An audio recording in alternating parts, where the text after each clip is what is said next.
out more. And today you can take your browser over to supertalktv.com. You'll see I'm not alone in the studio. I got a studio full of smiling faces.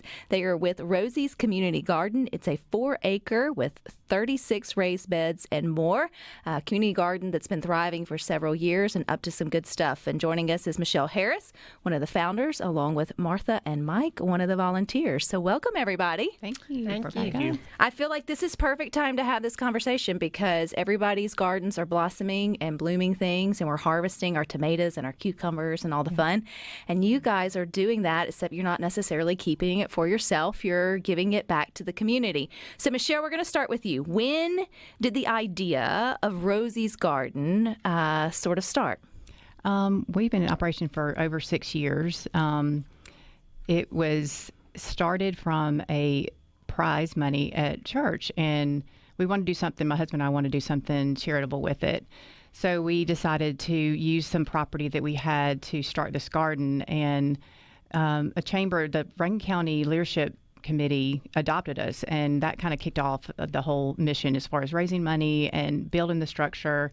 And that we actually relocated it because it got so big to the property that we saw now. And that is 4 acres on 161 Fan and Landing Circle. It's on the north end of the reservoir. It's probably about, if you're familiar with that area, about 4 or 5 miles down from Palisades. And our mission is to gather all people of all ages to grow fresh produce, and we give it away to food banks and shelters. And we found that the 5 different beneficiaries that we mainly give to are domestic violence shelters in Jackson and Pearl, Mustard Seed. There's a community in Camden that is very needy, that they have a kitchen. They serve like 86 meals a day, and so they always love fresh produce to go along with it. And you probably have more places that would love to take it than you have groceries to give. Yeah. But I love this idea, Michele, that, you said you won a little bit of seed money, pun intended, right? Yes. And not everybody thinks of starting a community garden. I mean, it may be, hey, let me take that money and do something else so then I can then donate funds to food banks or whatever it may be. But what's your background in gardening? What made you think, why not us grow the food and then give it away?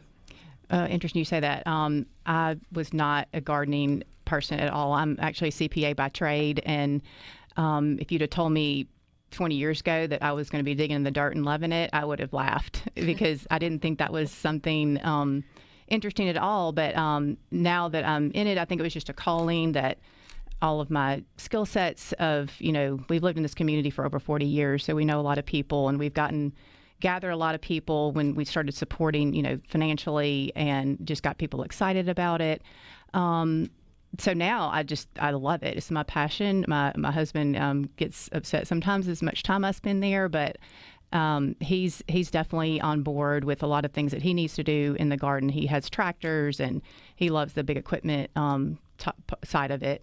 And so anyway, numbers actually have a lot to do with gardening. Actually, I didn't realize. And so we've taken a lot of data. We keep logs of how many people come. I would say since inception, we've had over 5,000 people come. I mean, volunteers from, we might only see that person one time, but they came with a group for an event.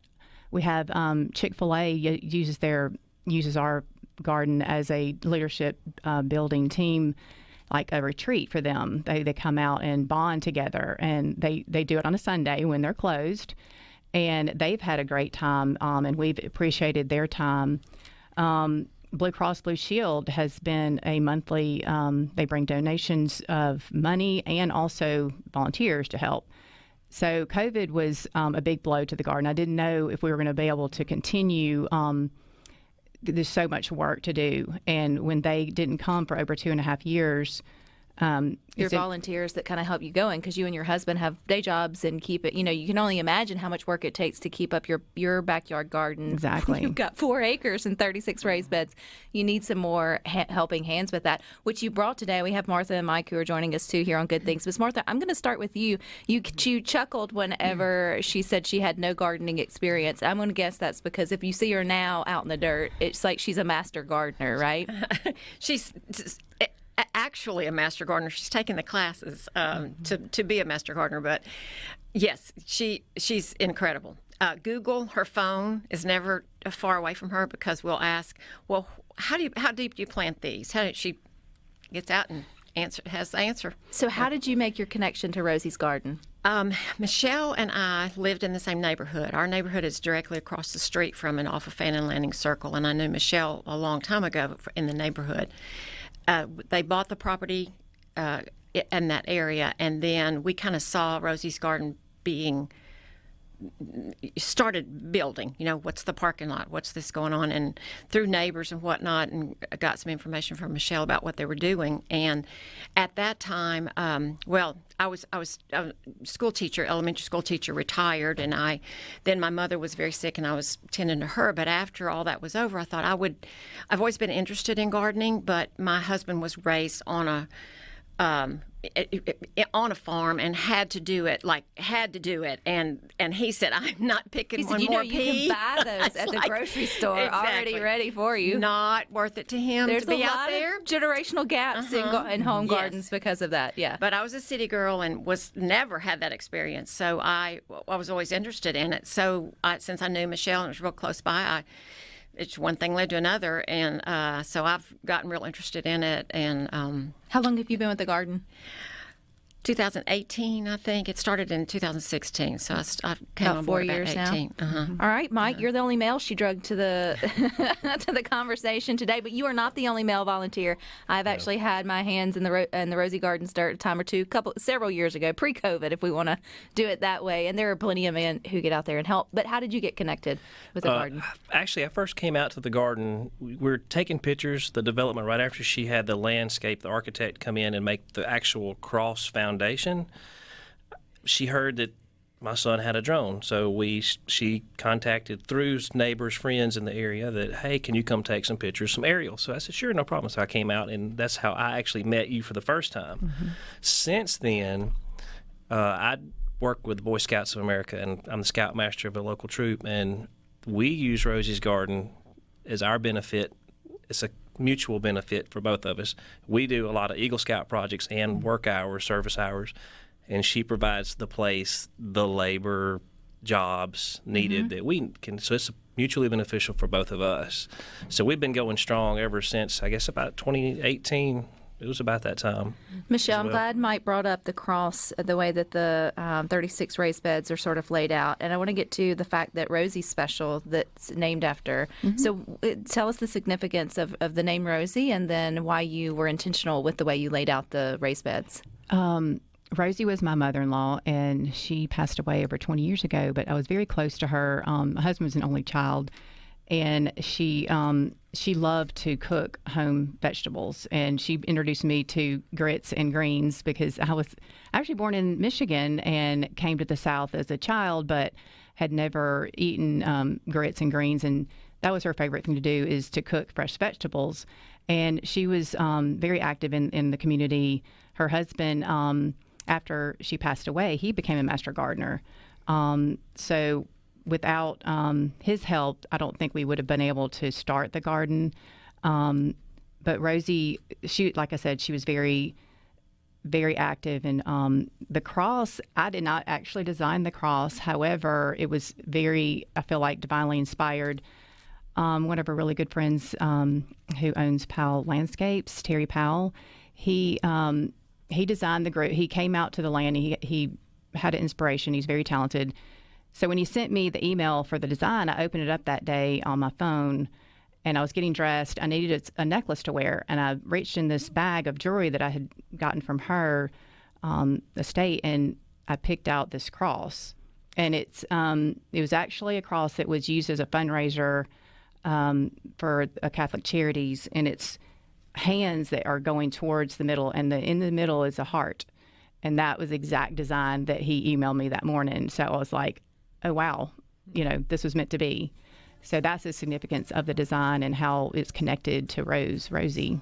And it's definitely was meant to be, because you guys, over the last 6 years, like you said, 5,000 folks have come through the garden. No telling how much tonnage of vegetables has gone out. But we're just getting started with Michele, Martha, and Mike. So stick with us. We got more for you coming up next. We're finding out more about Rosie's Community Garden. It's been going on for 6 years now. It's on 4 acres with 36 raised beds. And I say Andy and Jackson's got it right. It's truly the gift that keeps on giving. And one of the original founders, Michele Harris, is joining us, along with 2 volunteers, Martha and Mike. And you were talking about some of the numbers, being that you're a CPA by day, which is very interesting, because it feels like you're very structured with your day, but then garden's very kind of lucid, and you get in and you get dirty. It feels like they do complement each other. But by the numbers, I mean, how much over the last 6 years has Rosie's Garden sort of been producing? Well, I'm glad you asked that. We keep notebooks, and whenever we harvest anything from the garden, we go straight to the barn, and we have the scale, and we weigh it, and we have a logbook, and then we put it in bags, and we have a cooler out there. So we have actually I've added it up, 15,000 pounds, kind of rounded off to even numbers of produce over the past 6 years. And then I was kind of looking up, well, how much does that feed? And it's really hard to say, because we don't actually get to see the beneficiaries, who they give it out to when we take it to the food bank kitchens or the shelters kitchens, which they're so glad to have it. But we don't really know how many people they feed it to. But I can say that by looking up in the research of Google, it says USDA recommends that you eat 16 ounces of fruit and 20 ounces of vegetables per day, which actually is 2.5 pounds if you convert the ounces into pounds. And so 2.5 pounds of produce a day. Rosie's Garden, we grow about 2,500 pounds per year. So that would be 1,000 servings of produce a year, which I don't know how many people that could be.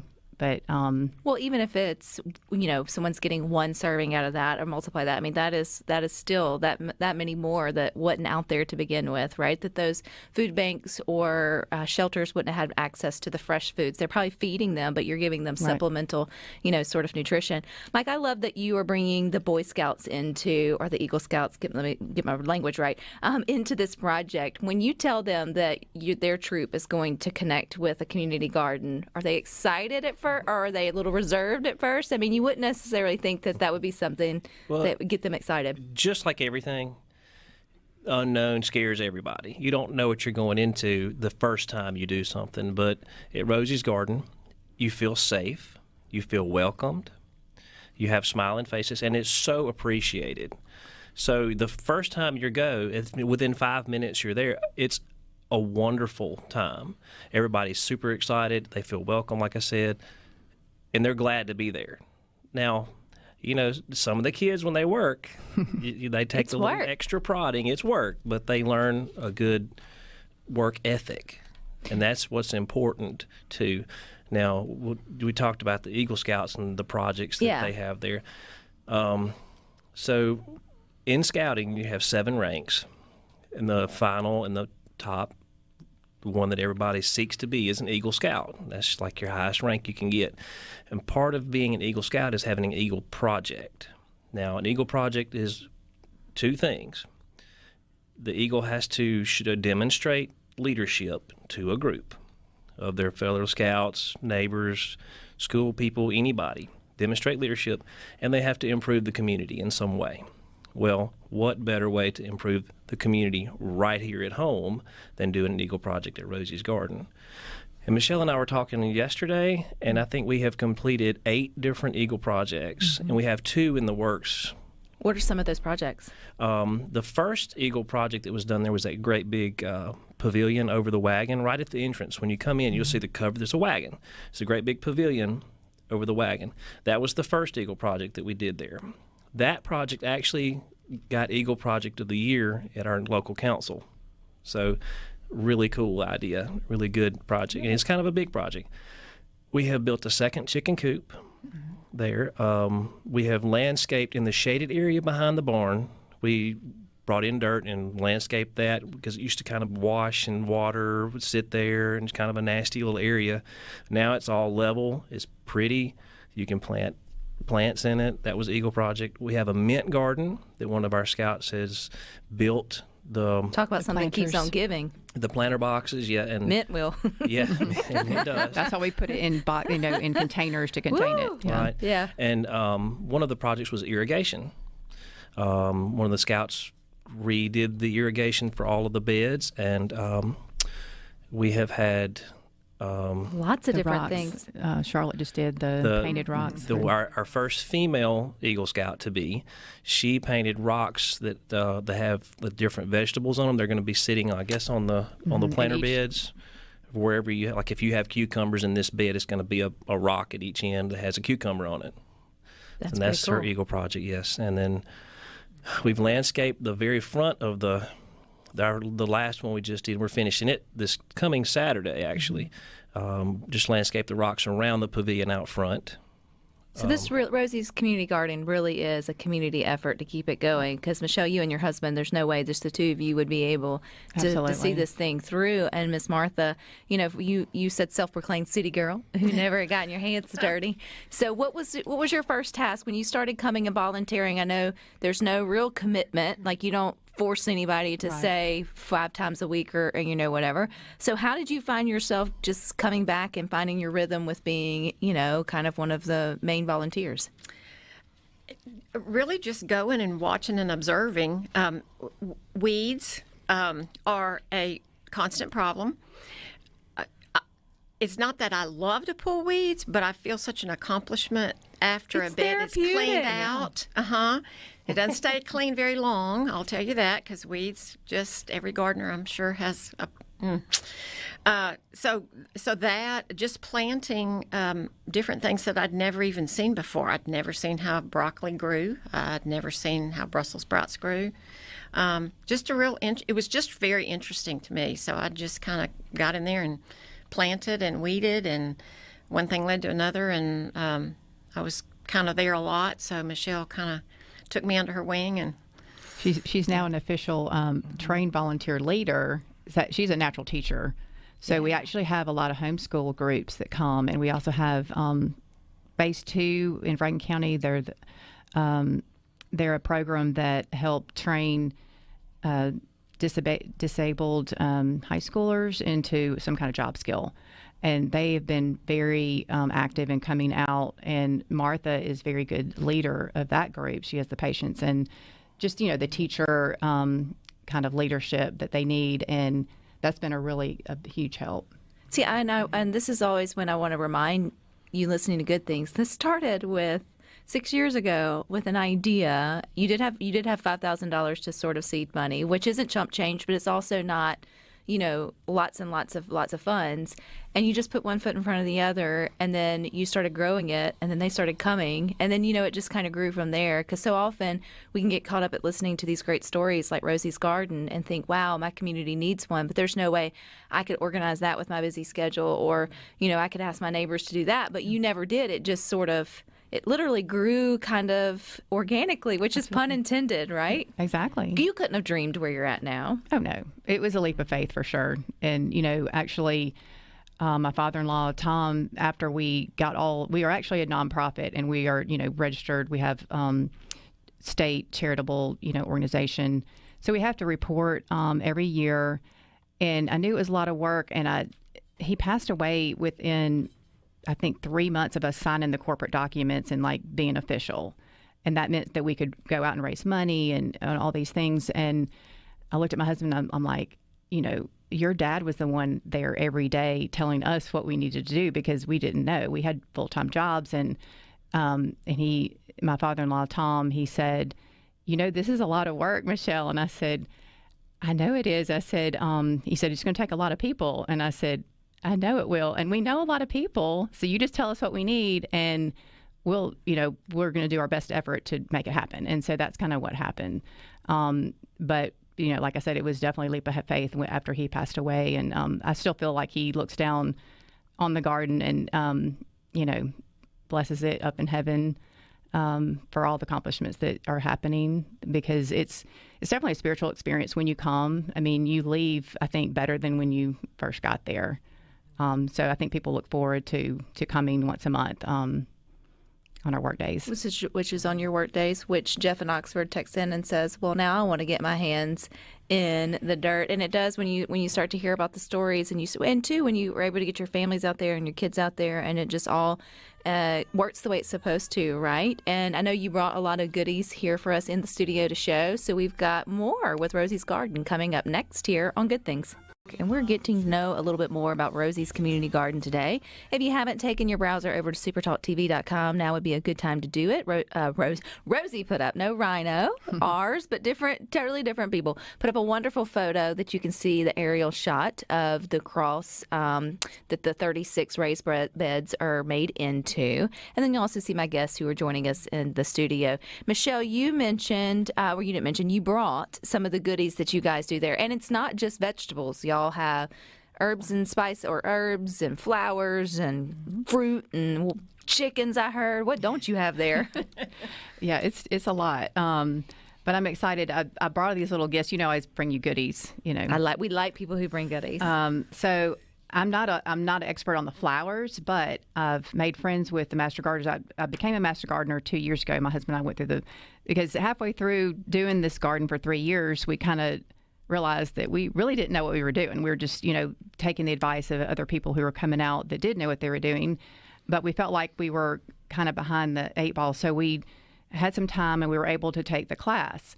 And we learned so much. It was a very interesting class. If you want to do that, the mission of the Master Gardeners is basically to help other people in their own home gardens. And it's a great program. You have to get 40 hours of service, 30 hours of service and 10 hours of education every year to keep it up. But you just keep learning all kinds of stuff. So this is a little bouquet of, it's got actually some herbs, flowers. I can't name all of these. The zinnias and the roses obviously are very common, and the gladiolas, the cosmos are this little orange one. So the Master Gardeners adopted 2 beds, and they call that their pollinator bed, which you've got to have pollinator beds in order to pollinate the flowers to make the fruit. Another fun fact that people don't know, flower means fruit. So a lot of people think like okra is a vegetable. It's actually a fruit. Tomatoes are fruits. I think a lot of people know about that. Anything that flowers. But ketchup is not. Just right, so you know. Right. So squash and other lies you may tell yourself. Yeah. So squash and zucchini, eggplant, those are all fruits. They come from a flower. So that was just kind of something interesting that I've learned recently and trying to teach my grandkids when they come out. So anyway, this is just a little bouquet for you. So, and then we just got a huge donation from Van Zuiderden, which is one of the leading producers of flower bulbs, and they ship throughout the whole United States 450 million bulbs. That's a lot of and flowers. They are headquartered in Meridian, Mississippi. And through a mutual connection, they reached out to us and they gave us almost $5,000 worth of bulbs. And also some other vegetable like asparagus, blueberry, bare root, other things too.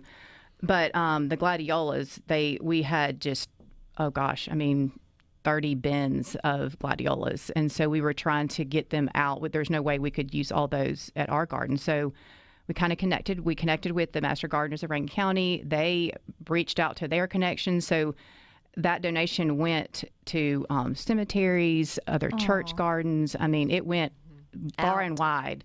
And so we were very grateful to them. And I think we'll keep that connection for other donations in the future now that we know about them. So we grow a lot of the common things that you would know, okra, Brussels sprouts, cabbage, squash, zucchini. But I brought some things that are maybe a little different to people, and you may not see it in the grocery store. So have you seen a white eggplant? I have not. So, and I haven't tasted these yet. These are the first time I've harvested them this morning, and I think they'll get a little bit bigger. But as far as taste between a white one and a purple one, I'm not sure the difference yet. These are purple pod beans, and they I think they'll grow a little bit longer than this, but they're green when you cook them. And if I snap them open, they're green inside. And they taste, one of our volunteers, Jane Richardson, gave me the seeds to grow these. And that was one of the. Did we mention the growing tunnels as one of the Eagle Scout projects? Right. No, I missed that one. So we have two really nice. They have arch roofs on them that have wire structure, and so the vines of these beans grow up and they completely cover it. Oh, cool. And so you can walk through the inside of it and harvest these beans.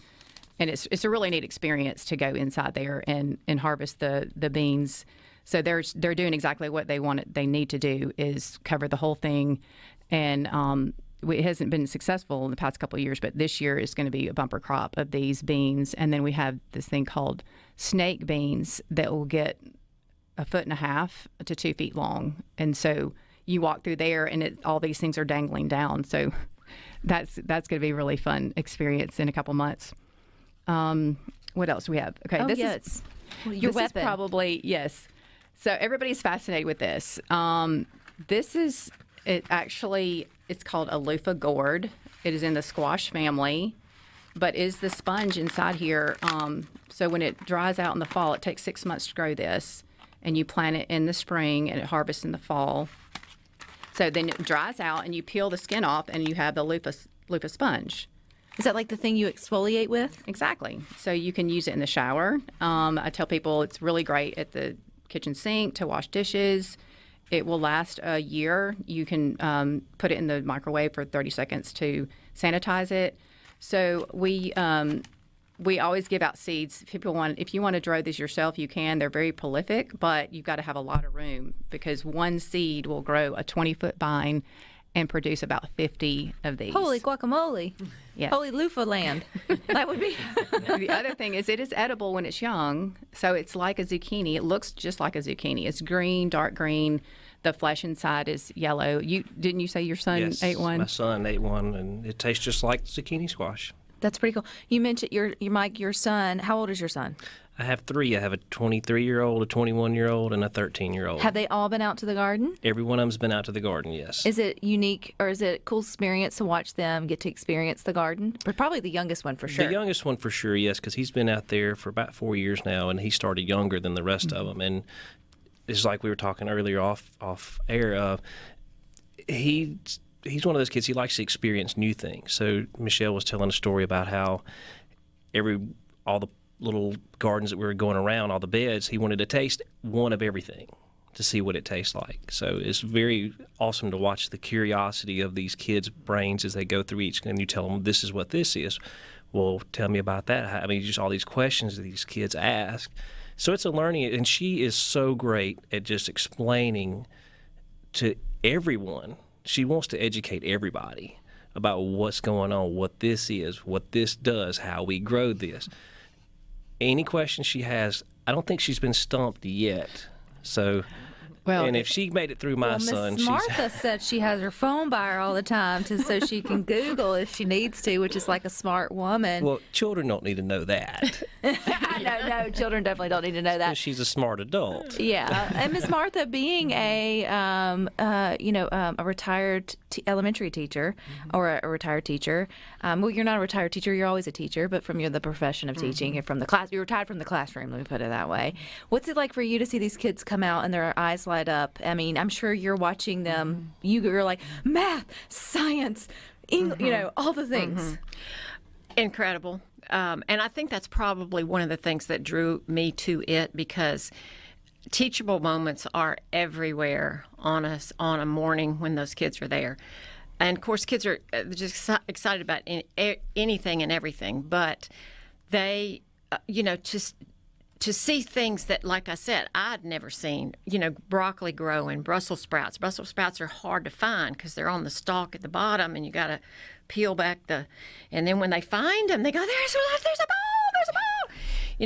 ball. Carrots that are different colors. I didn't know there was a purple carrot, but purple carrots, if they dig out there, look at mine, it's purple. The chicken coop, that's a whole nother teachable moment. And then there's just, like Mike said, the two things I remember with teaching so much, you can have the best curriculum, you can have the greatest, equipment, anything, but as long as you give a good example when you're working with kids, a good example, and have high expectations, you're going to have some results with whatever you're doing. And so they're getting an education with this. They're seeing their leaders or their parents or helpers or adults that they see me, a grandmother who's down on my knees digging, good example, helping the community, making a little place in our world better. And then the expectations, parents come out there, especially those homeschool groups who are in the midst of educating their children. And these are the expectations that I expect you to do. We're going to learn today. We're going to get down here. We're going to dig in the dirt. We're not going to whine. This is just what we need to do. So teachable moments everywhere. And there's so many good moments, too. We've got a few more moments with Rosie's Garden coming up next. More. I hope you've enjoyed the inspiring story of Rosie's Community Garden today on Good Things. I know I have. Just to remind you, this was just Michele's idea 6 years ago. She had a little extra cash that she had won and decided, how can I give back to my community? Fast forward, and man, you've got 4 acres, 36 raised beds, wildflowers, fruits, master volunteers, Eagle Scouts. I mean, when you stop and think about it and take it all in, it just has to be, I guess, a lot, right? Yeah. A lot, yes. So I hope folks are excited about this. And if they want to get out and be a part of the garden any way they can or support it, what does the garden need to keep going and thriving? Well, if you follow our Facebook page, Rosie's Garden, and we also have a website, rosiesgarden.org, we have a schedule, our calendars posted on there. Our monthly, we have a volunteer work morning, and it's once a month. It's usually the second Saturday of every month. And right now, because of the heat, I'm really encouraging people to come as early as you can. I get up at the crack of dawn. It's like 5 a.m. And I like to get out in the garden by 7. I'm usually out of the garden by 9 or 9:30.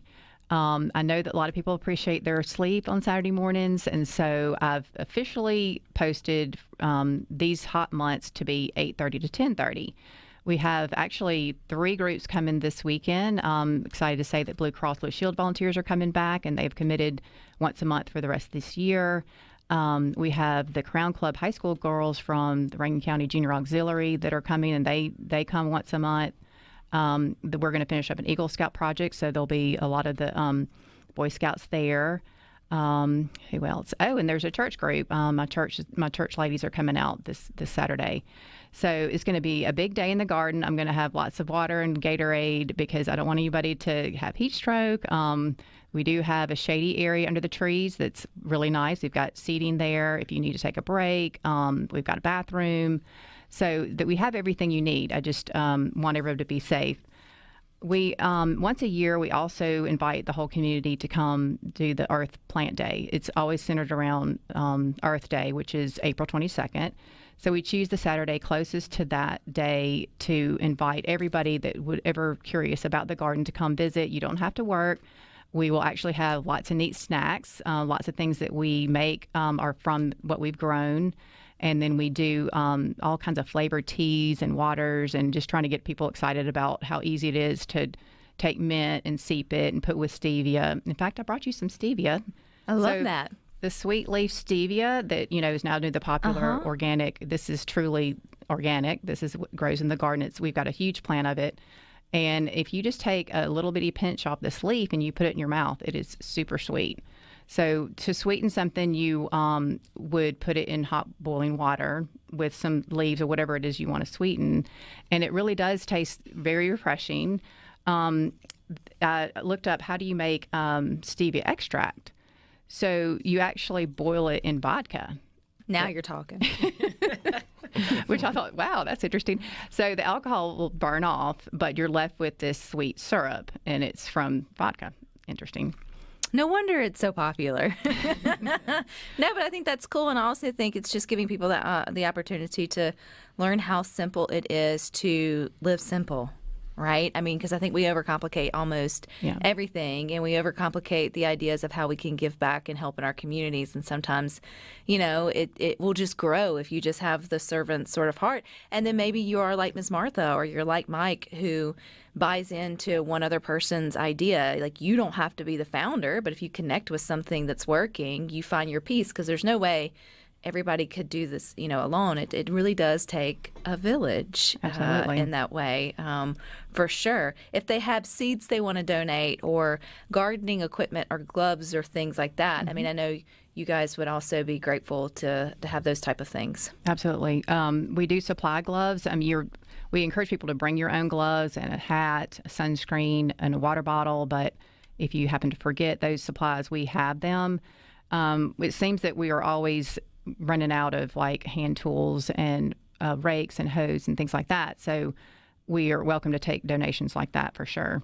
Any future plans for the garden, or is it maxed out on the 4 acres? My husband definitely would want to say it's maxed out because he's in charge of mowing and the weed control as far as the walkways and keeping a lot of things, the equipment working. We actually are going to plant a sunflower field this weekend too at the front. And he's got it all ready. He's got this huge, 4 inches thick of mulch that's already there. So hopefully we'll be able to keep the weeds down in that area. But we should have a really pretty sunflower field this fall with that being planted. I do have, go ahead. I was going to say the sky is definitely the limit with that, but we are out of time today with Rosie's Garden. If you missed any of it, you can always catch us back on YouTube. It will be up on that SuperTalk's YouTube page, and then find them on Facebook. But stick with us. You got more coming up next with Sports Talk Mississippi from 3 to 6. Rhino and I will meet you back here tomorrow at 2. But until then, I hope you all find time for the good things.